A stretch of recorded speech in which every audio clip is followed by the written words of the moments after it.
Hello, this is Dr. Hale Pringle. I want to talk to you today a little bit about managing autoresponder lists. It's as simple as 1, 2, 3. The reason I want to talk to you about this is here's what we are shown by most of the autoresponder companies when they introduce you to lists. You have your main list, which is a squeeze page and a one-time offer, upsells, downsells, whatever. The people who opt in on day 0 get an email from you, usually saying here's the link to download what you just opted in for. And then day 1 you have an email, day 2, day 3, day 4, and they all go out to this list. Now this is fine as long as nothing happens with your list. But there are 2 things that are going to happen very shortly, and you need to be thinking about both of them early on. One is you may create a second ethical bribe, or have a second or third or fourth place where people can opt in. For example, Aweber has a WordPress plugin that allows you to put a check mark, a little checkbox, right underneath the comments in your blog, and people can say, I'd like to sign up to see all of your emails as soon as they make a comment, just by checking on the little box. They also have a way that you can put a tab on Facebook and say, sign up here and I'll send you a free ethical bribe.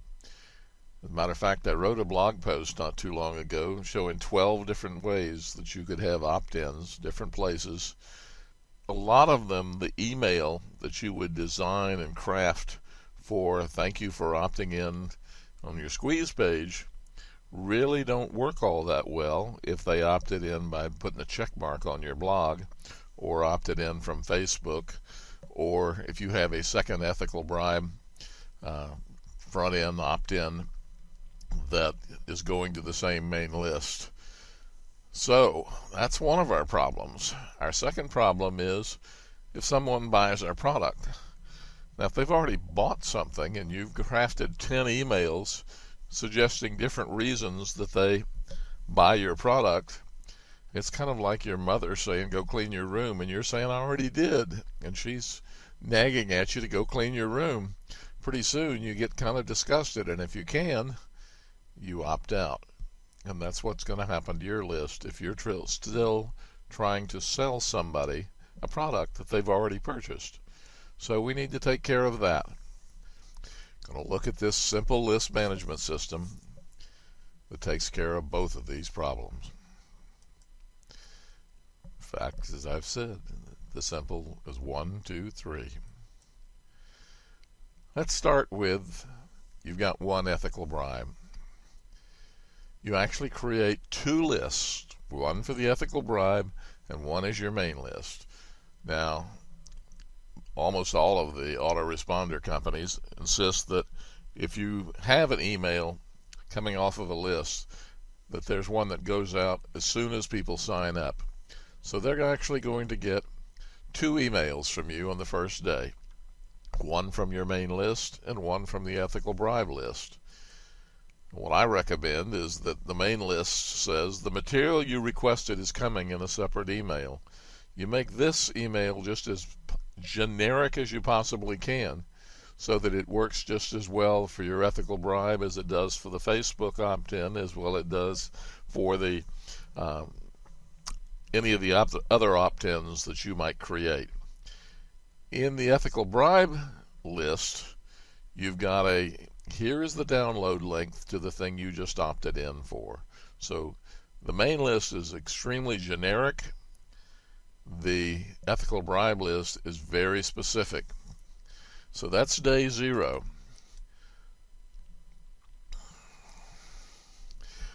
The leads opt in for your ethical bribe, and you use your autoresponder company's automation feature, and they almost all have this, to automatically subscribe them to the main list.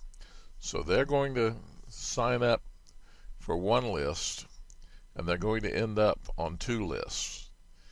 And that's all right, because later when you do broadcasts, it's going to be almost entirely to the main list. Very rarely will you send something to the ethical bribe list. On day one, they receive just one email. This is what I'm recommending. And that one would be along the lines of, boy, I hate to get emails from somebody I don't know. I'll bet you do too. So here's who I am. And you give them a little bio of who you are, kind of a rags to riches, how you've struggled, and you know how they're struggling, and you know where they are, and you've got some solutions for them. Again, that one works for everybody. On day two, I usually send another one out from the ethical bribe list saying, a couple days ago I sent you a download link for the thing that you opted in for. In case you missed it, here it is again. And the rest of the email is an exact copy of the original one. And one of the things you can do is put those letters RE colon at the top on your subject line, saying this is kind of more about the thing you got yesterday, or it's actually the day before. Okay, so it is, here's your download link again. On day 3, and then 4, 5, 6, 7, 8, all the emails come from the main list. You're done with the ethical bribe list as far as a normal sequence of autoresponder emails, the drip emails. So now let's create ethical bribe 2. On day 0, they get exactly the same kind of thing they got over with ethical bribe 1. The email that comes from that list says, here's the download link for the ethical bribe number 2 that you just opted in for. And they're going to get exactly the same day 0 email from the main list saying the material you asked for is coming in a separate email. If you don't see it, check your spam folder. On day 1, they get exactly the same email. I bet you hate to get emails from someone you don't know. On day 2, they get the same type of, a couple days ago I sent you a download link in case you missed it. And from then on, the main list, they're getting exactly the same emails that the folks for ethical bribe 1 did. So now when you have like a Facebook sign up or the blog sign up or any other of the places that you might have a sign up, we're going to do the same thing we did with ethical bribe 1 and 2. On day 0, they get a specific one from that sign up and a generic one from the main list. On day 1, they get one from the main list. Day 2, they get the, I sent you a download a couple days ago. And from then on, they all come from the main list. So we've taken care of situation 1. We can add as many ethical bribes as we need to and never change our main list. We've also done something else.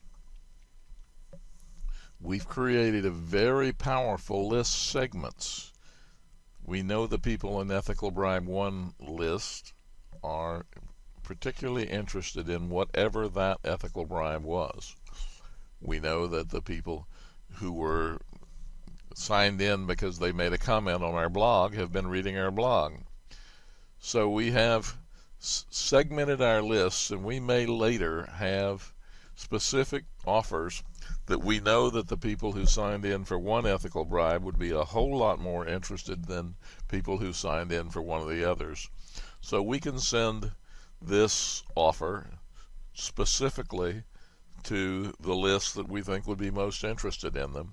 And if we've got particular sub-lists that we know wouldn't be interested, we don't have to include them in the broadcast.